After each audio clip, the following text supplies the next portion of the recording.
porque aí, na verdade, lá também era uma butada, era uma operação provocatória, né, no começo. Esse salão era um salão teoricamente democrático, em que tinha se estabelecido que não tinha mais um júri, não tinha mais aqueles senhores levantando o guarda-chuva que a gente viu no quadro na semana, 15 dias atrás. Quem pagasse a inscrição podia participar sem nenhuma restrição, né? Se pagava uma inscrição que, inclusive, era ridícula, era muito baixa, $5, uma coisa assim, e expunha. Aí ele decide mandar o Urinol. Urinol, que também não é exatamente o Redimede, é um Redimede mudado, né? Porque também é colocado ao contrário, é chamado fonte, né? Que é colocado ao contrário, uma vez que receber o líquido deveria devolvê-lo, né? É assinado com o nome do produtor dos urinóis, Muta, né? Então, a direção, obviamente, diz, não, mas isso não é uma obra de arte.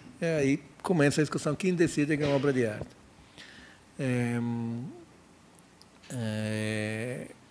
O seu amigo, colaborador, que também é um colecionador, que tinha um grande vidro depois, e que era um homem rico, que é Arisberg, que faz parte do conselho, diz, não, então, é uma obra de arte porque eu sou colecionador e eu compro.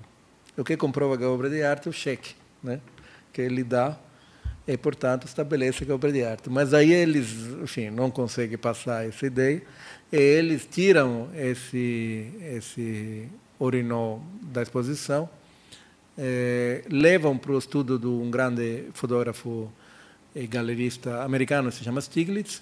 Stiglitz fotografa esse urinol na frente de um quadro, de maneira de substituir uma figura de Nossa Senhora que tem a mesma forma, faz toda uma operação. E depois esse urinol é destruído, não se fala mais disso, né? Então, é até curioso pensar quando é que esse urinol virou obra de arte. Quando foi apresentado, quando foi comprado, né? Quando foi fotografado como obra de arte. Na verdade, o que o Duchamp pensava que era obra de arte era operação, né? Quer dizer, era operação que era artística, não havia uma obra.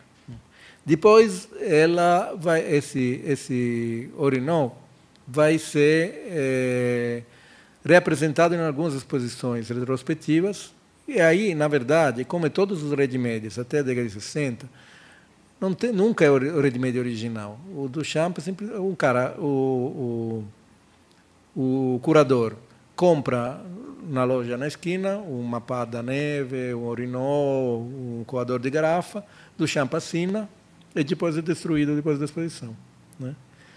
Começa a virar diferente quando o Duchamp vai fazer aquilo que se chama boîte en valise, que é uma espécie de caixa ou mala, em que tem em miniatura todas as obras dele importantes. E aí ele reconstitui esses objetos com uma precisão milimétrica, que é curiosa, né? Porque o objeto em si, a forma do objeto não tem importância nenhuma, o que teria importância é a operação. Mas aí ele refaz exatamente o urinol como era o primeiro, da foto do Stiglitz, que obviamente não estava mais em comércio, né, aquele urinol, já tinham passado muitos anos. E na década de 60 e 64, um galerista italiano, se chama Arturo Schwarz, faz, com acordo com Duchamp, uma série dos ready-mades em 8 cópias de cada uma, e aquelas são reconstituídas artesanalmente, exatamente como era original do primeiro ready-made, ou seja, objetos que não estão mais em comércio, não são mais objetos comuns, né? Mas são a reprodução, o retrato, uma cópia daquilo que era objeto original. E quando a gente vê uma exposição de Duchamp, é esses que a gente vê, né? Vê essas reproduções do final da carreira. E tem muita discussão se nesse caso o Duchamp não teria um pouco traído, né, por razões comerciais, o sentido da operação. O que não faz muito sentido, porque, na verdade, isso faz supor que Duchamp em 64 estivesse ainda numa posição que estava em 17, né? Na verdade, em 64 ele estava fazendo obras em que tinha uma precisão milimétrica, embora as obras sejam estranhas, como Tandoné, que é a última obra dele, que é um pipichó, né? Que se vê de uma lente uma mulher com uma lanterna atrás de uma porta, enfim. Aquilo reconstituído, ele demorou anos para reconstituir, fazer a pele da mulher, usar que material usar, enfim. Assim como para fazer a La Boîte en Valise, ele teve que reconstituir um tipo de impressão para que não existia mais, para refazer exatamente o modelo do grande vidro. Enfim, está numa fase em que, de fato, ele está reproduzindo os seus originais, as suas operações, com a precisão milimétrica, que, de alguma maneira, ela também inexpressiva, né? Anestética, como ele queria ser. Não é estética, porque é simplesmente a produção exata do objeto. É interessante pensar que o 64, que é o ano em que são feitas essas reproduções, é também o ano em que o Andy Warhol faz as caixas de brilho box, né? Que são caixas de madeira em que ele reproduz caixas de supermercado. Né? Ou seja, a operação que o Duchamp faz em 64 é pop já. Né? Já estamos na arte pop. Né? Não é mais Dada, não é mais surrealista. Né? E já uma outra passagem. De fato, o peso que ele tem para essa geração é enorme. Né? A importância que ele tem para os pops é central. Mas o que depois desse longo esforço, voltando a essa situação do ateliê, o que esses objetos, em todo esse percurso, desenvolvem, é algo que nasce dessa sensação de trocas e de manipulação de objetos, que é a estética do ateliê no começo do século XX. Essas ideias que as coisas não precisam ser necessariamente acabadas, que qualquer objeto pode ser significativo, ser usado de maneira criativa. Por exemplo, o famoso assento e guidão da bicicleta do Picasso, né? É um objeto do ateliê, né? Pegando dois objetos, monta. A escultura de Picasso é quase toda feita assim, né? A guitarra de Picasso, todos esses objetos que hoje são extremamente valorizados, é inicialmente essa experiência do ateliê, que nunca chegava, e há uma certa recusa à instituição ao mercado da arte, porque nunca chega a se solidificar, né? Permanece nessa situação que ele pode ser continuamente retomado e manipulado, né? E, portanto, se cria, digamos, um ambiente em que um ambiente artístico em que essa circulação é de alguma maneira livre, né? E criativa justamente por uma contínua elaboração.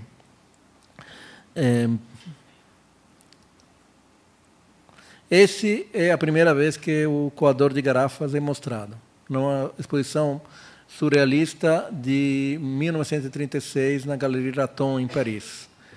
É muito curioso porque, bom, já tinham se passado mais de 20 anos, né, de que ele tinha feito ou não, tinha encontrado o coador de garrafa. Então, a primeira vez que ele aparece publicamente é aqui. Mas aparece num contexto muito estranho, uma exposição surrealista, numa vitrine, né? E nessa vitrine tem, por exemplo, estatuinhas da Polinésia, vários objetos de mercado de pulgas. Esses objetos aqui são modelos de Poincaré. Poincaré é um matemático do começo do século XIX, tinha modelos matemáticos, né, de variantes, de hipérboles, enfim, variantes matemáticas representadas através de objetos tridimensionais. A roupa, não lembro de quem é, de Max Ernst, enfim, que ele pendurou a sua própria roupa aqui. Então, tem um conjunto de objetos que dialogam entre eles, né? E o que é significativo aqui é que o coador de garrafas, que é um objeto comum, é colocado como se fosse um objeto antropológico, como se fosse um objeto de demonstração matemática, né? Colocado quase como um modelo matemático e como objeto antropológico, ou em relação entre os dois, né? É curioso que de fato ninguém pensa nas tatuinhas polinesianas ou nos objetos de Poincaré como ready-made. O único ready-made é esse, né? Talvez porque os outros já são objetos de contemplação, né? Não são objetos de uso, não são objetos comuns, né? É só esse que de fato é tirado do seu contexto e se torna objeto artístico porque é incluído nesse outro contexto. Diga. Escorredor de garrafas. Bom, de Gotuar, acho que não. É verdade, é verdade. Eu nunca consegui traduzir bem essa coisa. Obrigado.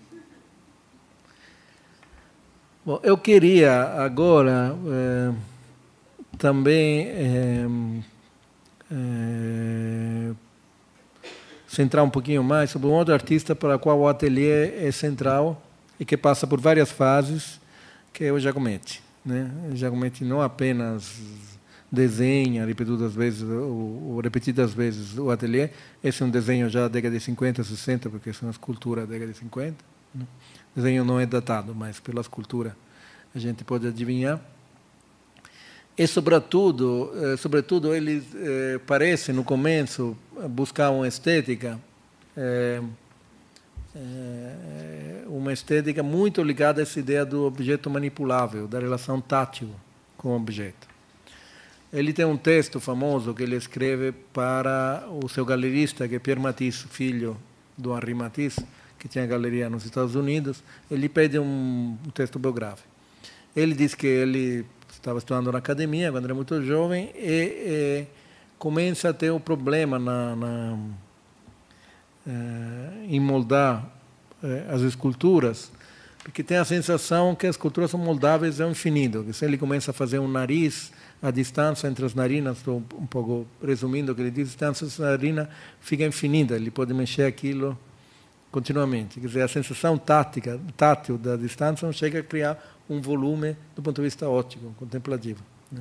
Então ele começa a criar objetos que são sempre mais ligados a uma manipulação imediata. Esse aqui se chama objeto desagradável. Esse se chama objeto desagradável a ser jogado. São objetos pequenos. Você tem uma versão em gesso, depois em bronze, uma versão em madeira. São objetos pequenos que são objetos justamente que têm essa característica de ser objeto de manipulação. Objetos estão apoiados e parece que em qualquer momento você pode pegar, né? Portanto, a partir desse caráter completamente tátil dos objetos, que ele consegue reconquistar a possibilidade de criar uma certa forma. Ele não consegue se afastar do objeto, é isso que ele conta, né? Então, ele só consegue fazer objetos que sejam imediatamente manipuláveis, né? Depois ele começa a criar espaços em que esses objetos possam se relacionar entre eles, que são as praças, como essas aqui. Esse se chama Homem, Mulher e Criança. Eles se mexem, o homem fica parado, mas as mulheres e as crianças, não sei, talvez o homem também se mexa. Enfim, andam nesses trilhos, né? Portanto, são objetos também que no espaço não têm uma posição definida, né? É o momento em que, de fato, a arte dele parece fazer um salto, a famosa bola suspensa, que é um objeto em que ele reconstitui uma caixa espacial, né? Então, esse é um objeto que, digamos, o espaço do objeto, onde o objeto é colocado, faz parte do próprio objeto. Aqui é uma bola original em gesso. Isso é refeito, né? Mas refeito por ele mesmo na década de 50. É uma bola, tem um corte na bola, e como se passasse, oscilasse em cima dessa faca, né? Tem uma coisa um pouco sádica, né? E fosse cortada, né? Não é muito longe, esse de 31, se não me engano, não é muito longe daquele filme do Buñuel com Dalí, que se chama Olho Andaluzo. O Cão Andaluzo, desculpa, o olho o Cão Andaluzo que começa com um olho cortado, né?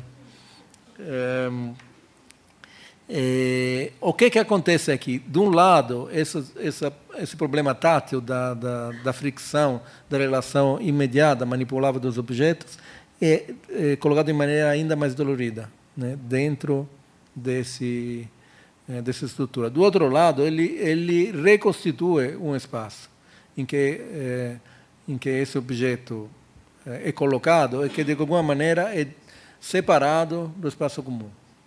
O problema, ele diz nessa carta, eu tinha resolvido o problema tátil, mas me faltava o problema da consistência tátil dos objetos.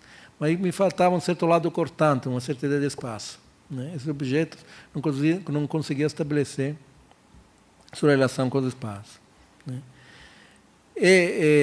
Aqui estamos ainda na fase surrealista dele, né? Na fase em que ele é muito próximo de Breton. Mais adiante, ele tem uma virada mais próxima ao existencialismo, ele fica muito amigo do Sartre, e o seu discurso muda um pouquinho. Ele diz que uma grande revelação dele foi ter percebido uma mulher que ele amava de longe e ter tido, de repente, essa sensação de distância intransponível, como os objetos são naturalmente distantes. Ou seja, essa sensação de intocabilidade. Se diz muito que Giacometti, quer dizer, pelo menos tem uma linha crítica, principalmente americana, que diz que o Giacometti mais importante é o Giacometti de começo, porque é um Giacometti que destrói a ideia da escultura como monolito. A escultura é feita de partes, a escultura se movimenta, a escultura é horizontal, não é vertical, né? Então destrói a ideia da estátua, né? Enquanto, no período depois existencialista, ele voltaria a fazer a figura humana e a fazer essa é justamente a escultura que a gente viu no desenho, né? E, portanto, a representa uma volta, digamos, a uma arte mais tradicional.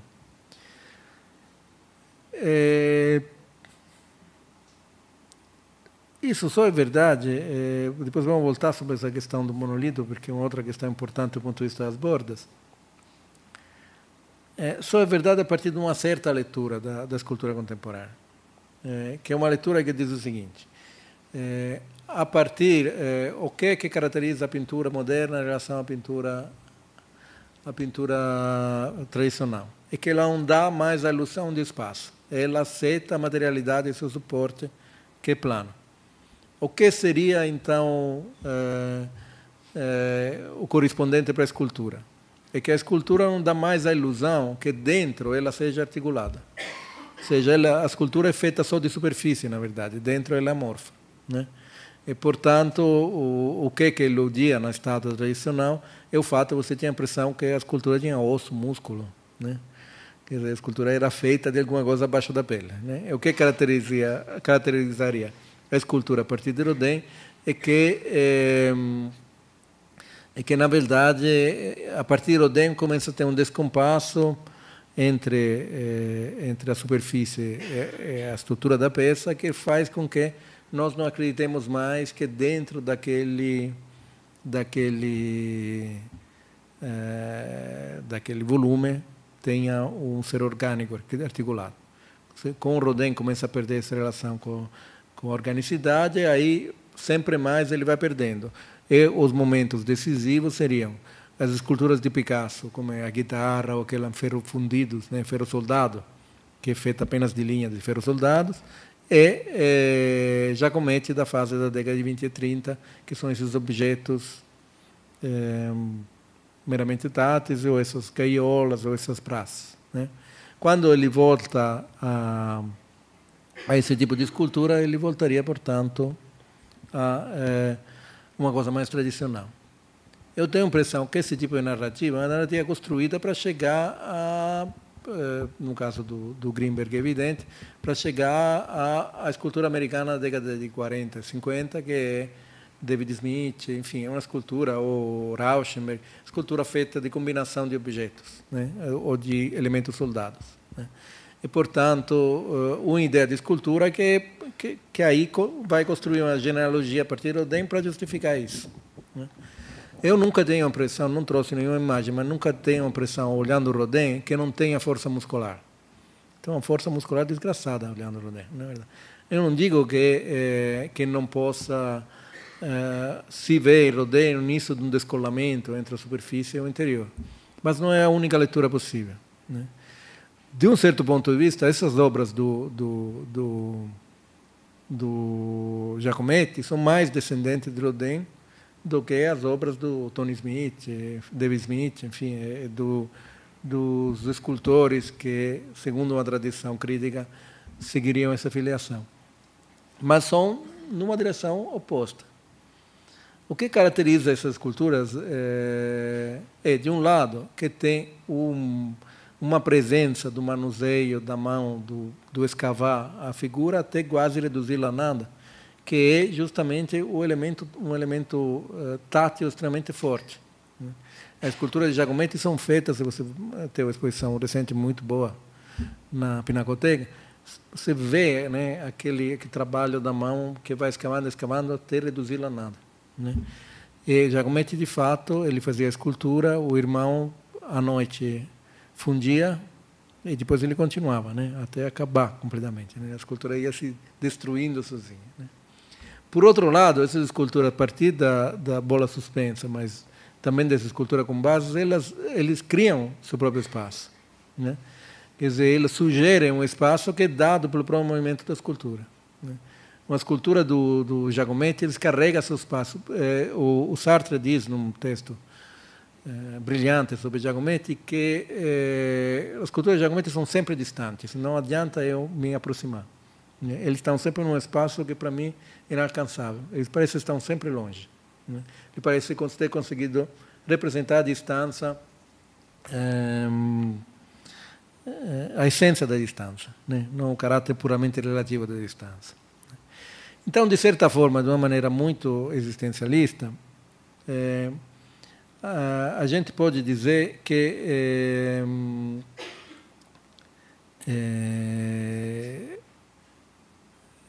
Giacometti, a escultura de Giacometti são esculturas que criam seu próprio espaço, mas apenas para se sentir excluídos dele, né? O espaço em que essas esculturas se movem é hostil a elas, né? É ao mesmo tempo elas que as produzem, né? Não é o nosso espaço, né? Nós não estamos, é inútil ficar perto dessa escultura, né? Ela está num outro lugar. Mas esse outro lugar é um lugar em que ela mesma parece perdida. É um pouco a tragicidade, esse caráter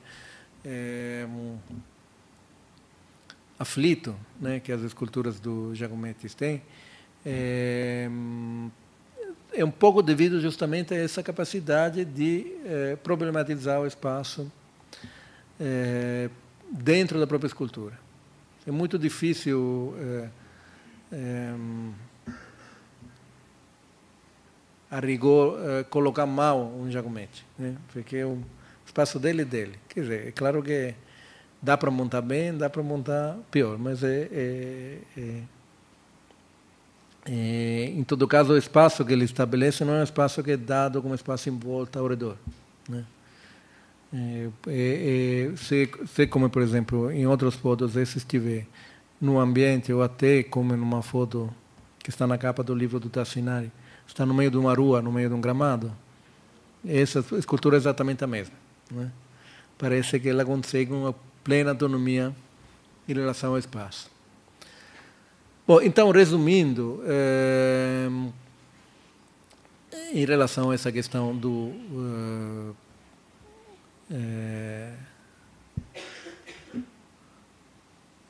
ateliê e mesmo dos salões antes do ateliê, dos salões tipo secessionista, nós temos duas possibilidades. Uma é aquela de preparar um espaço que seja adequado para um certo tipo de fruição da obra e que essa fruição da obra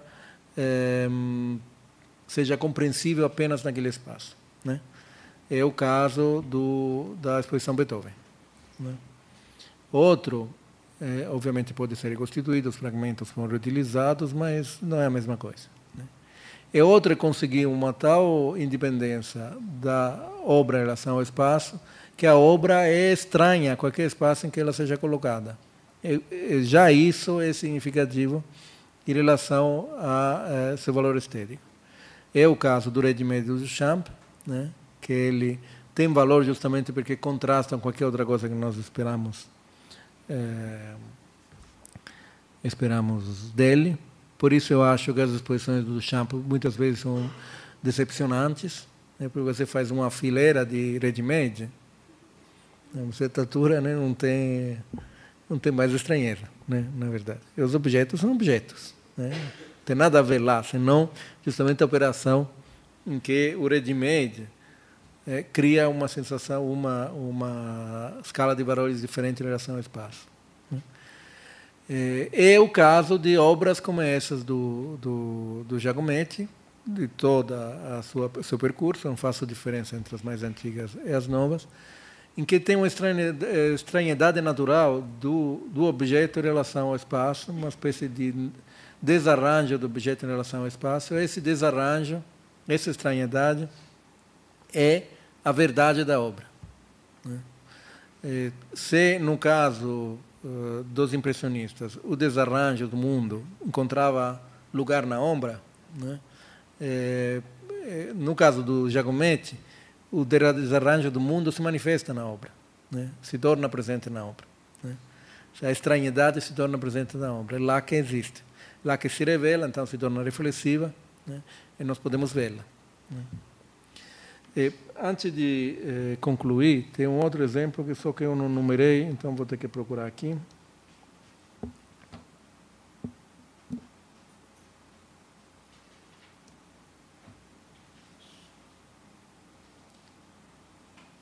Aliás, tem dois que eu quero mostrar, aproveitando que... Esse aqui é o espaço Gabinete da Arte Moderna, criado por L. Lissinsky, um dos mestres do suprematismo soviético, da vanguarda soviética da época da Revolução. Mas isso já em 27, quer dizer, uma época em que ele já estava na Europa. Esse espaço existe ainda em Hannover. Não lembro se Hannover é a cidade original em que foi montado. Mas é um espaço para mostrar quadros da tradição construtiva, tipo de Steele, Mondrian, né, Van Dongen, etc. Até os concretistas, enfim. E uma espécie de máquina para mostrar elementos visuais. Todas as paredes são cobertas de ripinhas de 3 centímetros, que são pintadas de um lado, distantes, não sei quanto, 1 ou 2 centímetros da outra. Do lado é pintado de preto, do lado é pintado de branco. Então, se você muda de posição, você pode ver sobre o fundo branco ou sobre o fundo preto, né? Segundo a sua escolha. E os quadros são colocados em painéis em que eles podem continuamente ser fechados e recolocados, né? E isso permite que você faça experiência de combinações diferentes, né, a partir das imagens que são oferecidas. Esse tipo de... Vou mostrar uma outra imagem também. Esse tipo de espaço, que é um espaço que já é uma obra, né, em um certo sentido, responde justamente a um outro tipo de estética, como estética construtiva. De novo, o problema não é a obra acabada. O problema é a experiência que posso ter da obra através de diferentes combinações. Tem pouco a ver com a questão que nós colocamos em relação às obras dos ateliês, a experiência do ateliê, né? Então, a obra em si é apenas um elemento de uma operação óptica que é feita pelo próprio observador, né? São instrumentos, porque o observador cria as suas configurações. E, geralmente tem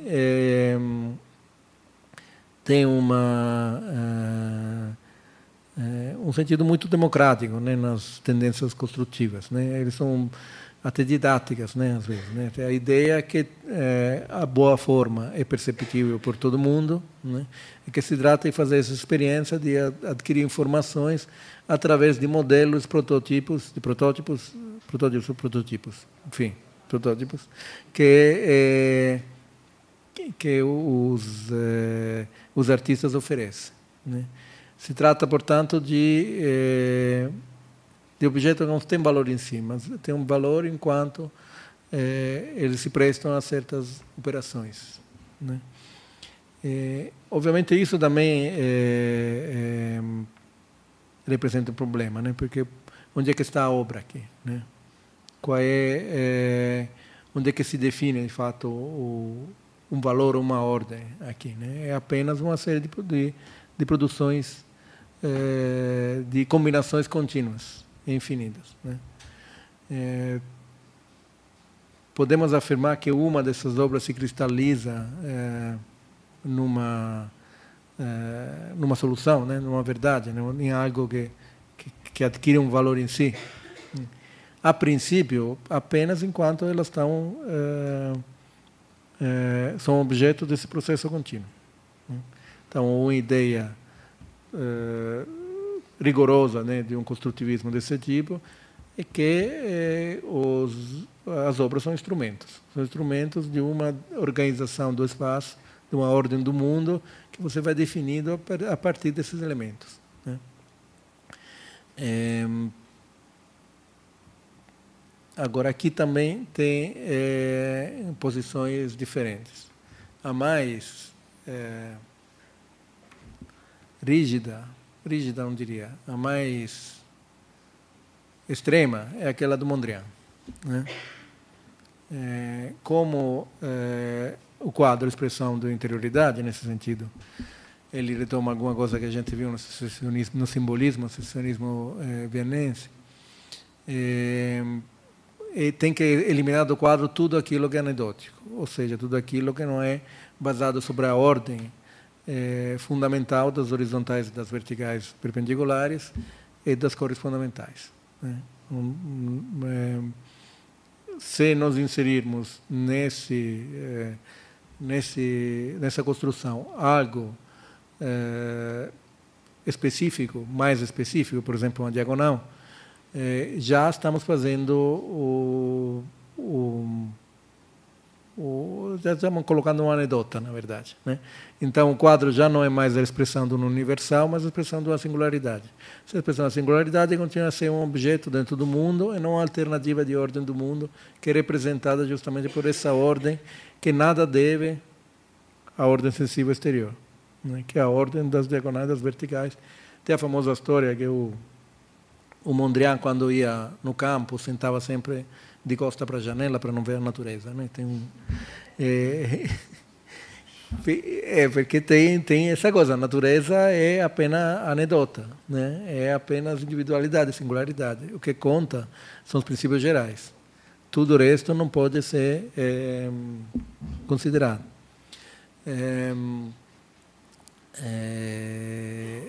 Ao contrário, você sabe, Van Dongen, que era o outro grande representante do movimento de Steel, defendia o uso das diagonais que inseririam um elemento em movimento, portanto um dinamismo, enfim. Mas o dinamismo para Mondrian é absolutamente aquilo que tinha que ser evitado, né? Que, de novo, aí vira a história, aí vira a temporalidade, né? E aí, de fato, o objeto perde o seu sentido. Isso significa também que para Mondrian, embora aqui tenha um Mondrian, por exemplo, aqui, né? Provavelmente todo esse joguinho de encaixe não deve ter sido muito agradável, né? Nunca vi nenhum comentário em Mondrian sobre esse gabinete da arte moderna do Lisinski. Mas não deve ser, porque não muda nada para ele, se esse fica para baixo, fica do lado. Ele é absolutamente independente. Ele é absolutamente um valor em si. Então você vê que talvez Mondrian e Duchamp sejam dois opostos. Para Duchamp, sempre em relação a essa posição da obra de arte do mundo. Para Duchamp, tudo o que conta, qualquer objeto colocado em determinadas condições, é um objeto de valor estético, né? O que conta é a colocação, a operação, né? Para Mondrian, qualquer colocação, ser objeto de fato de um valor universal, é indiferente, né? O que conta é apenas a ordem dentro desse objeto, se elimina dessa ordem qualquer elemento que seja contingente, secundário, singular, né? E se mantém só que aquilo que é a estrutura imediata. É verdade que as últimas obras do Mondrian, o Boogie Woogie, enfim, as obras que ele fez no Estados Unidos ao final, parece sugerir que ele está mudando de postura, né? Mas, em todo caso, o rigor, né, dessa postura é do mais marcante, né, da história do Novecento. Nós vamos ver que, na verdade, a posição das exposições, desculpa, vou procurar, do espaço da arte no século XX vai encontrar, ao contrário, uma posição de compromisso que visa muito mais a encenação de uma certa ordem racional do que uma ordem racional absoluta da maneira de Duchamp, da maneira de Mondrian. Essa imagem que vou mostrar apenas para anunciar a semana que vem, não vou comentar, é de um arquiteto que foi aluno do Hoffmann, que se chama Frederick Kiesler, desculpe, e que foi aquele que fez a Galeria Guggenheim em New York. Essa é uma das suas primeiras obras, que aproximou muito do grupo de estilo, não do Mondrian, obviamente, que não gostava, mas do Van Dongen, que se chama Cidade Suspensa. Uma obra que foi feita na Exposição Universal, com um efeito de iluminação e com uma série de truques, era uma série de praticáveis e não se via nenhum ponto de apoio. Então você tinha a sensação de se movimentar no espaço. O Kiesler começou como arquiteto de teatro, né? Num espaço que é um espaço puramente ideal e real, mas justamente porque é um espaço teatral, né? Esse espaço não tem nada de real, de fato, é um truque, né? Mas é a partir dessa ideia mais cenográfica do construtivismo que se desenvolve alguns aspectos da maneira de expor os objetos e as obras do século XX, que são bastante interessantes. O Kiesler é uma figura muito específica, então vou me deter um pouquinho sobre ele. Não hoje, porque senão é muita coisa. Na próxima. Então, eu acabo aqui hoje. Não sei se você tem perguntas, se tem dúvida. Foi muita lenha na fogueira. Então,